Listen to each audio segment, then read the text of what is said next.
Terminou hoje no Supremo Tribunal Federal a audiência pública para debater o uso do amianto na indústria brasileira. O ministro Marco Aurélio, relator da ação que questiona o uso do produto, convocou especialistas para debater o tema.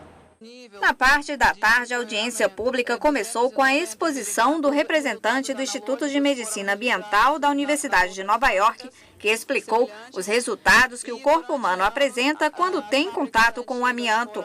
Ele foi convidado pela Confederação Nacional dos Trabalhadores na Indústria e pelo Instituto Brasileiro de Crisotila. Segundo David, toxicólogos indicam que a sobrecarga no pulmão de quem tem contato com o produto também é apresentada quando a pessoa tem contato com outras substâncias. Ele afirmou que se a crisotila for substituída, deve-se estabelecer os mesmos critérios de proibição também para outras fibras. Segundo ele, a crisotila, que é o amianto branco, o único tipo de amianto autorizado no Brasil, não apresenta risco excessivo para o desenvolvimento de câncer do pulmão. Em seguida, foi a vez do engenheiro químico e ambiental, doutor em ciência da saúde pública, que abordou alguns temas, como o escopo global, a história do amianto na saúde pública e a opção de alguns países por banir o amianto em vez de optar pelo uso controlado do produto. O engenheiro comparou a indústria do amianto com a do tabaco, que deve ter o mesmo tratamento de controle e prevenção, e acrescentou ainda que o Brasil deve se juntar a outros países no sentido de banir o amianto, inclusive a possibilidade da substituição da fibra no país para evitar problemas mais sérios. De acordo com o professor, na Tailândia, o produto que substituiu o amianto custa apenas 10% a mais. Isso corresponde a menos de R$100 na construção de uma casa. Essa substituição resolveria um problema no Japão, que constatou que tinha 1 milhão de toneladas de resíduos de amianto no início desse século.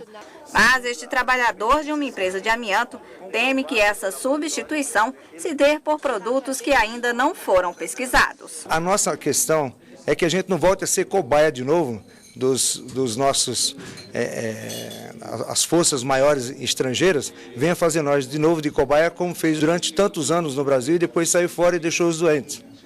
E agora a gente tem que pagar o preço. A auditora fiscal do trabalho de São Paulo falou sobre as dificuldades da fiscalização e do não cumprimento de decisões judiciais por empresas que usam o amianto. Segundo a procuradora, que há quase 30 anos combate a fibra no país, o Brasil está no meio dessa discussão por ser o terceiro produtor mundial de amianto e o segundo em número de exportações. Ela alega ainda que uma empresa brasileira que tem forte influência política dificulta a tramitação de um projeto de lei no Congresso Nacional sobre o uso do amianto. Ela afirma que esse é um problema social. É um crime social perfeito.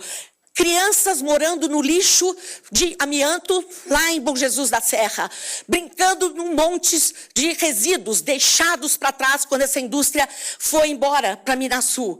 E artesanato feito por população de baixa renda em Minasul, no chamado Projeto Sambaíba, onde são doados os resíduos da indústria mineral para que se gere renda. Vejam, são belíssimos os artesanatos, mas o risco, será que realmente se justifica? Doraci trabalhou com amianto por 19 anos e hoje é vítima de uma doença provocada pelo contato com a crisotila.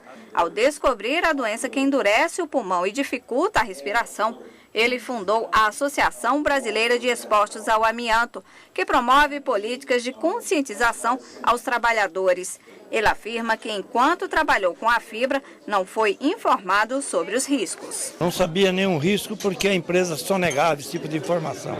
Eu só vim saber depois de muito tempo, com o surgimento da breia. Para o presidente da Associação Nacional dos Procuradores do Trabalho, o uso do amianto, ainda que controlado, pode causar danos irreversíveis aos trabalhadores. Na nossa ótica, toda e qualquer modalidade de amianto é cancerígena, com base em dados da Organização Mundial da Saúde, Organização Internacional do Trabalho, o banimento do amianto que já existe em toda a comunidade europeia, em dezenas e dezenas de países.